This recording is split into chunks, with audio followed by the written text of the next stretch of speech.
Now that we covered pwd, ls, and cd, and are familiar with these basic commands for navigating the Linux file system, let's look at a couple of ways to find what you need within this system. As a security analyst, your work will likely involve filtering for the information you need. Filtering means searching your system for specific information that can help you solve complex problems.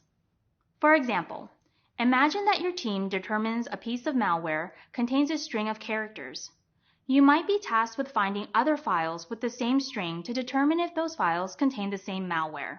Later, we'll learn more about how you can use SQL to filter a database, but Linux is a good place to start basic filtering. First, we'll start with grep. The grep command searches a specified file and returns all lines in the file containing a specified string. Here's an example of this. Let's say we have a file called updates.txt, and we're currently looking for lines that contain the word OS. If the file is large, it would take a long time to visually scan for this. Instead, after navigating to the directory that contains updates.txt, we'll type the command grep os updates.txt into the shell. Notice how the grep command is followed by two arguments. The first argument is the string we're searching for, in this case, OS. The second argument is the name of the file we're searching through, updates.txt. When we press enter, Bash returns all lines containing the word OS. Now, let's talk about piping. Piping is a Linux command that can be used for a variety of purposes. In a moment, we'll focus on how it can be used for filtering. But first, let's talk about the general idea of piping. The piping command sends the standard output of one command as standard input into another command for further processing. It's represented by the vertical bar character. In our context, we can refer to this as the pipe character. Take a moment and imagine a physical pipe. Physical pipes have two ends. On one end, for example, water might enter the pipe from a hot water tank. Then, it travels through the pipe and comes out on the other end in a sink. Similarly, in Linux, piping also involves redirection. Output from one command is sent through the pipe and then is used on the other side of the pipe.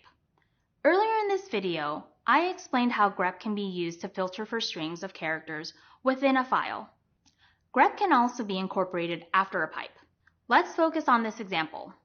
The first command, ls, instructs the operating system to output the file and directory contents of the report's subdirectory.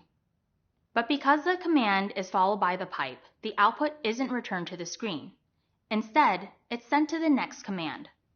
As we just learned, grep searches for a specified string of characters. In this case, it's users. But where is it searching? Since grep follows a pipe, the output of the previous command indicates where to search. In this case, that output is a list of files and directories within the report's subdirectory. It will return all files and directories that contain the word users. Okay, let's explore this in Bash. So we can better understand how the filter works, let's first output everything in the reports directory.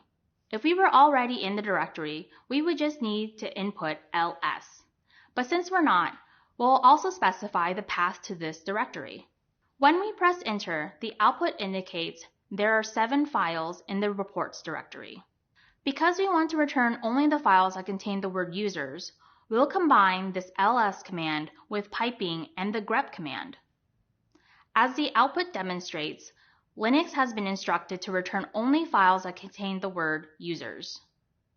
The 2 files that don't contain this string no longer appear.